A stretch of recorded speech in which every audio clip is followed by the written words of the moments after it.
ইট থেকে রাখবো। দেখো তো আমার ফোনে একটা কি মেসেজ আসছে। ফেসবুকের মেসেজ। হ্যাঁ এ তো দেখতেছি invite switch to our content monetization program. তোমারে কন্টেন্ট মনিটাইজেশন দিয়ে দিছে।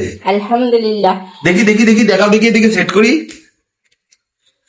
আমি যেভাবে ধরতেছি দেখো তুমি, আমি সেট করতেছি।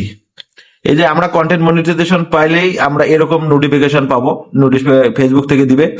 অনেকেই ছলনা করে বিভিন্ন রকমের প্রোফাইল পিকচার এরকম দেয়, তবে আপনারা নিশ্চিত হবেন যে এটাই কন্টেন্ট মনিটাইজেশনের, কারণ ফেসবুকের লোগোটা এটাই, এর বাইরে থাকতে পারে, ওটা প্রতারিত হবে না। তবে চেক করতে যেয়ে আপনারা ড্যাশবোর্ডে যাবেন।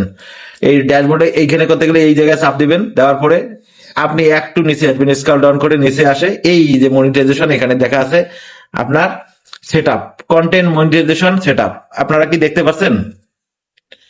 এই যে কন্টেন্ট মনিটাইজেশন সেটআপ। এখন আমরা যে কাজটা করব, এই সেটআপে আমরা চাপ দেব। চাপ দিলে এখানে সাইন ইন, সাইন আপ কথাটা আসবে। সাইন আপ কথাটা আসলে এই সাইন আপে যাবেন।